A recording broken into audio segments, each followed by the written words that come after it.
Svakog proljeća se susrećemo s mrazom i utjecajem negativnih temperatura na biljke koje smo posijali i posadili. Pričali smo o voćkama i utjecaju mraza i hladnoće na njihov daljnji rast i razvoj.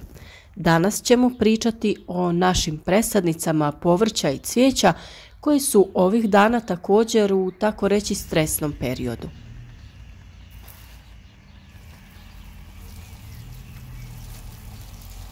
Na niske temperature su najviše osjetljive sjemenke koje se nalaze u fazi klijanja, mlade biljke koje tek niču ili su nikle, jagode koje cvjetaju i njima je potrebno osigurati zaštitu od niskih temperatura i mraza.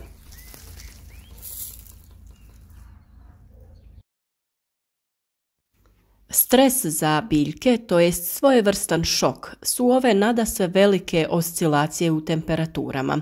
Velik problem imamo svi mi koji svoje presadnice uzgajamo u negrijanim plastenicima. Noći su hladne i česti su minusi, dok su sa druge strane dani topli, čak i iznadprosječno za ovo doba godine.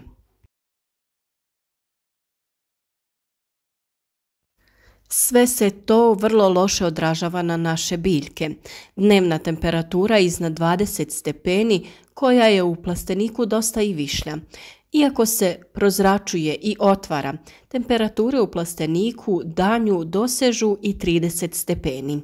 Biljke tada dobiju nagon za rastom, pogotovo ako imaju dovoljno vlage i hranjiva. Biljke koje smo sijali u gajbe ili stiropore zbog uštede prostora intenzivno napreduju i vrijeme je za presađivanje u čašice ili kontejnere koji su za to prikladni. Zbog dobrih dnevnih uslova za razvoj one su krenule sa intenzivnim rastom i dosta su se izdužile. To nije dobro, ali nije ni prevelik problem. Ono što mi možemo uraditi je da te biljke presadimo u malo dublje posude i stavimo ih u zemlju do pola njihove dužine. Na taj način će se biljke učvrstiti i ojačati. Na prvu će one izgledati dosta loše jer su u svojoj onoj gužvi jedna drugoj pružale oslonac. Sada će joj trebati neko vrijeme da ojača i drži se sama. Drugi problem kod oporavka ovakvih biljaka su upravo vrlo niske noćne temperature koje joj otežavaju. O preparatima koji im u ovakvim situacijama mogu pomoći pričati ćemo pred kraj videa.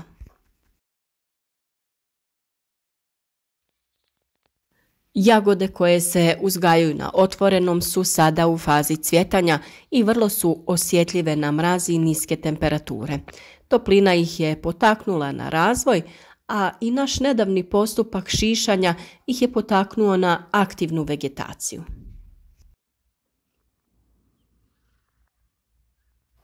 Povrtne kulture kao što su bob, grašak, kelj, luk, mrkva, peršun mogu preživjeti niske temperature od -4 do -5 stepeni. Međutim, ove temperature mogu podnijeti u kraćem vremenskom periodu, tako da bi sve ove biljke, ukoliko ste ih ranije posijali ili čak ako su neke od njih niknule, trebale da izdrže ove kratkotrajne minuse. Lagani agrotekstil ovdje može biti vrlo koristan tako što ga samo spustite na zemlju i prekrijete već niknule biljke. Male površine i gredice je lakše zaštititi nego velike površine. Preko gredica se mogu postaviti lukovi od savitljivih grana, okviri ili cijevi, drvene gajbice. Sve se može pokriti najlonom, folijama, agrotekstilom, posebno proizvedenim za tu namjenu. Pojedinačne biljke se mogu zaštititi drvenim gajbicama, vrećama od jute, plastičnim bocama kojima smo odsjekli dno i stavili ih preko biljaka. Najlon se često koristi za pokrivanje, ali ispod njega dolazi do stvaranja i kondenzovanja vlage. Ne smije se stavljati na biljke jer na mjestu dodira dolazi do propadanja biljke. Agrotekstil se proizvodi po tehnologiji netkanja i kao rezultat toga agroplatno ima mnogo pora kroz koje struji zrak i vlaga. To omogućuje biljci disanje i nema nakupljanja vlage. Debljina agrotekstila je različita i to utječe na težinu po površini, kao i na zaštitu od vremenskih uslova. Ispod agrotekstila nema pojave truljenja. Može se koristiti kao dvostruki sloj, lak je za postavljanje i ne zahtjeva armaturu.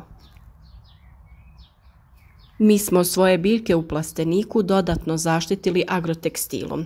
Također smo u naše niske tunele postavili nekoliko sijalica koje će dodatno zagrijavati zrak i na taj način spriječiti utjecaj mraza. Upravo na ovaj način iz godine u godinu uspijevamo očuvati naš rasad i korištenje agrotekstila nam se pokazalo jako efikasno. Zaštita biljaka polijevanjem dati će efekte kod malih vrijednosti mraza. Pri hlađenju vodena para se kondenzuje i pada kao rosa na bilje. Ovaj sloj se ledi i štiti biljke. Zalijevanje treba ponavljati svakih 15 do 20 minuta. To je korisnija metoda kod automatskih raspršivača i više se koristi u voćarstvu. U zaštiti od mraza može pomoći paljenje vatre na strani odakle puše vjetar, na taj način dim će biti nošen preko biljaka koje želimo zaštititi. Dim od vatre na koju smo položili vlažnu slamu, sjenu, drvo, lišće ili bilo što sporo gori i stvara gust dim. A u plastenicima se naravno može koristiti neka vrsta peći, plinskih topova i sličnih aparata za grijanje. Bilje se može zaštititi ukoliko se malčira slamom, sjenom, lišćem ili papirom. O ovoj temi smo već pričali i imate detaljan video o načinima zaštite biljaka od mraza na našem kanalu. A naš savjet koji je također jako bitan za biljke u ovom periodu bio bi tretman nekim od preparata na bazi aminokiselina, kao što su na primjer Amixol, Drin, Bioplex, Synergon i mnogi drugi. Oni se koriste upravo protiv stresa, stimulišu rast biljaka i povećanje klorofila, a biljka se oporavlja za kratko vrijeme. Mi najčešće koristimo upravo Synergon. Synergon je organsko tekuće gnojivo koje pospješuje brži oporavak, ali i razvoj biljaka u stresnim uslovima. Synergon je obogaćen magnezijem, najbitnijim elementom za formiranje klorofila, te željezom, pokretačem procesa fotosinteze. Biljke gnojene Synergonom su otpornije, aktivnije, vitalnije i produktivnije. Dovoljno je da u 1 litru vode dodate 1 ml ovog sredstva i sa tim tretirate, odnosno obilno pošpricate vaše biljke.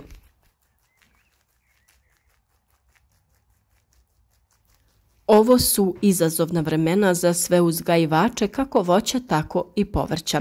Vremenski uslovi su sve promjenjiviji i nisu onakvi kakve očekujemo u određenom periodu.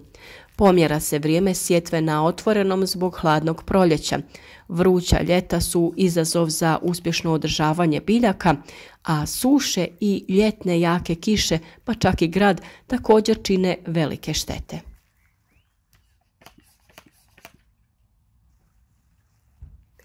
Iako se svi više okrećemo ekološkom uzgoju, jako je teško u ovakvim uslovima očuvati zdravlje naših biljaka. Zato je bitno pri korištenju ekoloških preparata djelovati preventivno. Tu u priču dolazi neizostavna žara ili kopriva koju možemo redovno koristiti kao zaštitu i kao prihranu. S obzirom da je sve bliže vrijeme kada nam je ona dostupna u prirodi, uskoro ćemo pripremiti i detaljan video o njenom raznolikom korištenju u vrtu. Synergon je organsko sredstvo, a ukoliko vam nije dostupno u poljoprivrednim apotekama ili centrima, raspitajte se za slična sredstva koja imaju jednako djelovanje. Koristeći ove pomenute metode, kombinaciju agrotekstil, sijalice i sinergon, uspješno smo očuvali naš rasad povrća, a i naš rasad cvijeća je u odličnom stanju i nema tragova oštećenja od mraza. Malo sporije napreduje zbog velikih razlika između noćnih i dnevnih temperatura, ali smirivanjem ovih vremenskih neprilika očekujemo intenzivan napredak i u njihovom razvoju.